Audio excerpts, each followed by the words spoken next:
கருத்துரை வழங்க வருகை தருகின்ற ஆசிரியர் பெருமக்கள் நேரடியாக கொமரப்பா செங்குந்தல் மேல்நிலைப் பள்ளியினுடைய முதுகலை இயற்பியல் ஆசிரியை திருமதி ஆனந்த ஜோதி அவர்களை இயற்பியல் குறித்து கருத்துரை வழங்க அன்புடன் கிடைக்கிறது. இந்த உயர்கல்விக்கு வழிகாட்டும் கல்வி கருத்தரங்களுக்கும் ஆசிரியர்களுக்கும் மாணவ மாணவியருக்கும் எனது வணக்கம். ஸோ இயற்பியல் அப்படின்னு சொல்லும் பொழுது புக்கை எடுக்கும்போதே நம்ம ஒரு மைண்ட் செட் பண்ணிக்கணும்.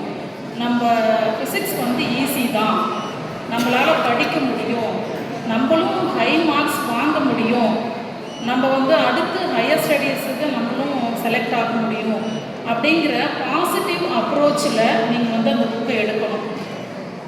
அதே சமயம் எப்போ அந்த ஃபிசிக்ஸ் உங்களுக்கு ஈஸியாக இருக்கும் அப்படின்னாக்கா அந்த கண்டென்ட்டை பாடப்பகுதிகளை நல்லா நீங்கள் புரிஞ்சிட்டு படிக்கணும்.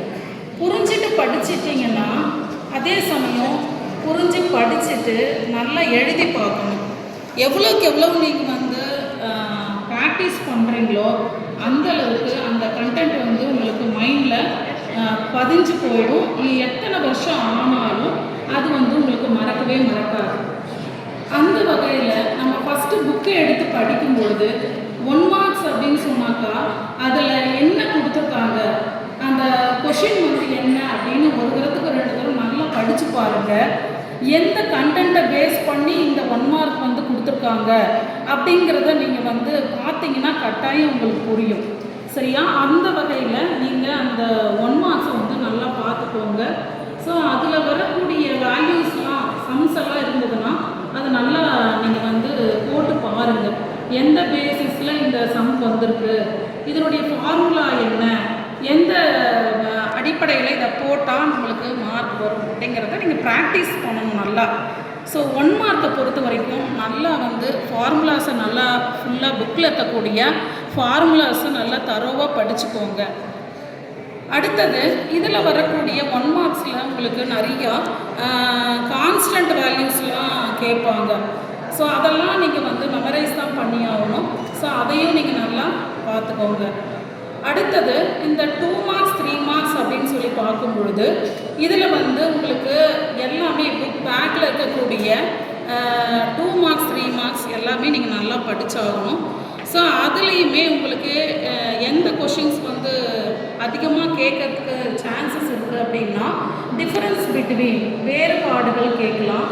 அடுத்தது இந்த அப்ளிகேஷன் அப்படிங்கிறது கேட்கலாம், ப்ராப்பர்ட்டிஸ் கேட்கலாம். ஸோ இந்த மாதிரி கொஷின்ஸ்லாம் கேட்குறதுக்கு வாய்ப்புகள் இருக்குது. ஸோ இது அதே மாதிரி லாஸ் விதிகள் அதெல்லாம் கேட்பாங்க. ஸோ இந்த விதிகள் எல்லாமே கரெக்டாக ஒரு வேர்டை கூட மிஸ் ஆகாமல் நீங்கள் கரெக்டாக எழுதினா மட்டும்தான் உங்களுக்கு மார்க்ஸு. சரியா? ஸோ அந்த வகையில் 2 மார்க்ஸ் படிக்கும் பொழுது அதை நல்ல கிளியராக படிச்சுக்கோங்க. நிறைய தடவை சொல்லி பாருங்கள். அதே அதில் வரக்கூடிய கீழே வரக்கூடிய அந்த ஈக்குவேஷன் ஃபார்முலாஸ் அதை கட்டாயமாக எழுதணும். நீங்கள் ஃபார்முலாஸ் நீங்கள் எழுதுனீங்கன்னா தான் சப்போஸ் அந்த கண்டென்ட் அந்த ஸ்டேட்மெண்ட்டு தப்பாயிடுச்சுன்னா அந்த ஃபார்முலாஸ் சரியா இப்போ இந்த ஏதாவது ஒரு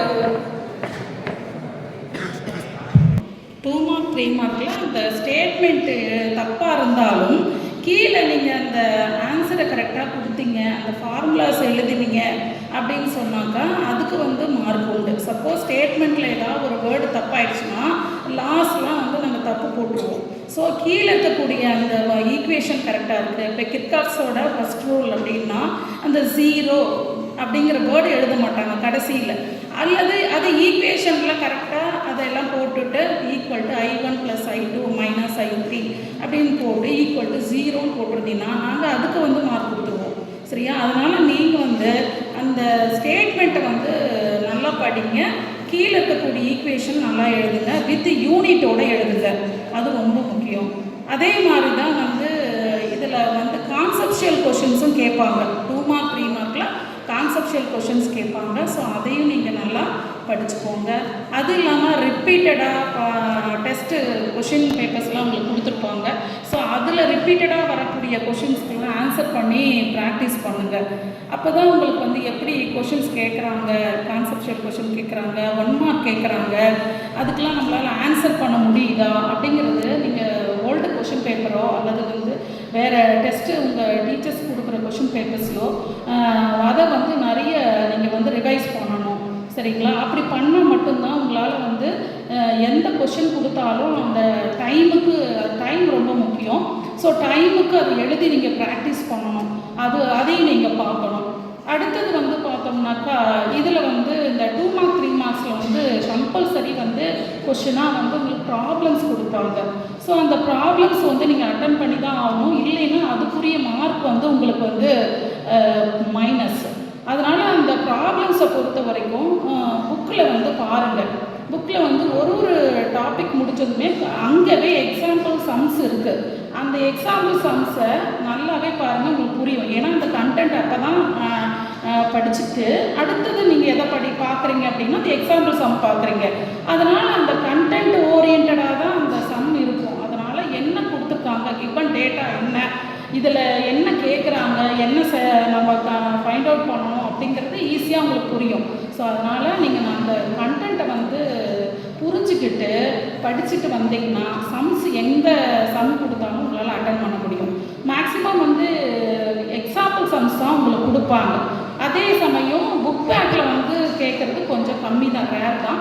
ஸோ கேட்பாங்க, பட் அதிக ப்ரியாரிட்டி வந்து எக்ஸாம்பிள் சம்ஸுக்கு தான் வந்து கொடுப்பாங்க. ஸோ அதனால் அந்த எக்ஸாம்பிள் சம்ஸை வந்து நல்லா பார்த்துக்கோங்க.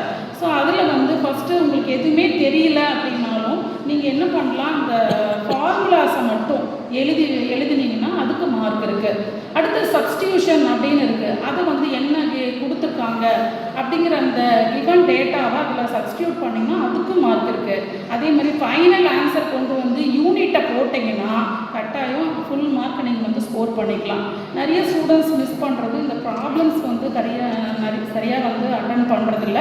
ஸோ இதை வந்து நீங்கள் அவாய்ட் பண்ணுங்கள். ஸோ கவனமாக நீங்கள் கண்டென்ட்டை படிச்சுட்டு அந்த ப்ராப்ளம்ஸை பாருங்கள். புக்கை ஒரு தரம் ஃபுல்லாக பாருங்கள்.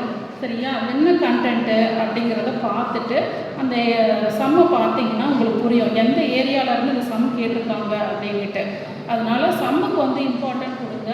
அது வந்து ரொம்ப ரொம்ப முக்கியம். அடுத்து 5 மார்க்ஸ் அப்படின்னு பார்த்தோம்னாக்கா ஃபஸ்ட்டு அந்த 5 மார்க்ஸை பொறுத்த வரைக்கும் டயக்ராம் வந்து பர்ஃபெக்டாக போடணும். நீங்கள் அந்த டயக்ராமில் நல்லா நீட்டாக ஒரு ஆரோ மார்க்லேருந்து எல்லாமே முக்கியம். ஒரு டாட் வச்சா கூட அதுக்கு அங்கே ஒரு வேல்யூ இருக்குது. அது ஏன் அப்படின்ட்டு அதனால் ஒரு ஆரோ மார்க்கு, டாட்டு எதுனாலும் கரெக்டாக போடுங்க. சரியா? ஸோ என்னென்ன காம்போனன்ட்ஸ் அதில் வந்து இருக்குது, ஒரு வீட் ஸ்டோன் பிரிட்ஜ் அப்படின்னா அதில் வந்து பார்த்திங்கன்னா வெறும் டயக்ராம் தான். டயக்ராம் மட்டும் நீங்கள் கரெக்டாக ஆரோ மார்க்கோட போட்டு ரெசிஸ்டார்ஸு எந்தெந்த ரெசிஸ்டார் எந்தெந்த இடம்னு நீங்கள் மட்டும் கரெக்டாக நீங்கள் கனெக்ட் பண்ணிட்டீங்கன்னா கீழே இருக்கக்கூடிய ஆன்சர் வந்து டயக்ராமை பார்த்தே நீங்களே எழுதிடலாம். மெமரைஸ் பண்ண வேண்டிய அவசியமே கிடையாது. நிறைய ஆன்சர்ஸ் பார்த்தீங்கன்னா நம்மளுடைய ஃபிசிக்ஸில் வந்து டயக்ராம் பேஸ்டு தான் ஆன்சரே முக்கால்வாசி வந்துடும்.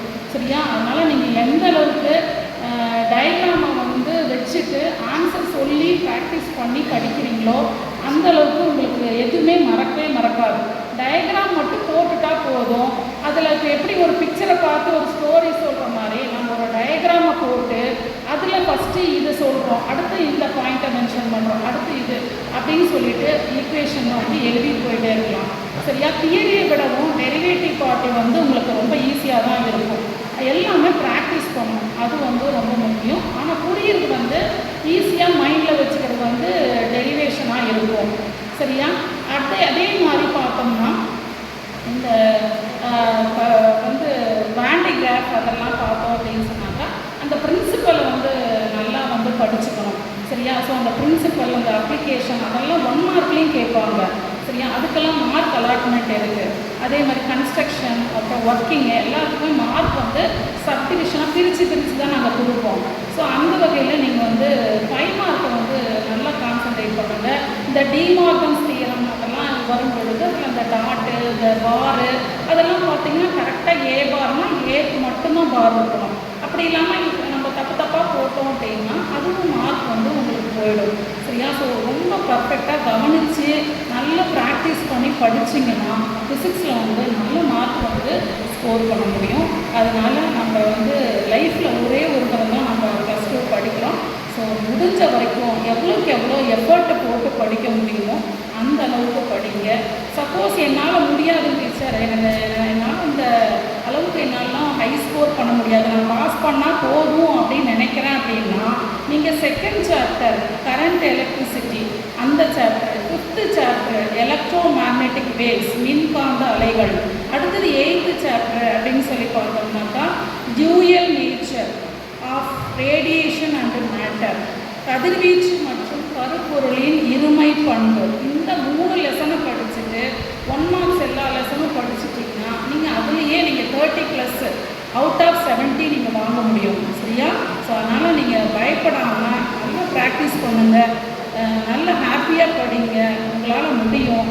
நீங்கள் வந்து இந்த உங்களுடைய சமுதாயத்தில் மதிப்பு அந்தஸ்து எல்லாமே கொடுக்கறது நம்ம படிப்பு மட்டும்தான். அதை உணர்ந்து நீங்கள் எல்லோரும் படித்து லைஃப்பில் நல்லா வரணும் அப்படின்னு சொல்லி வேண்டி அமைகிறேன். நன்றி, வணக்கம்.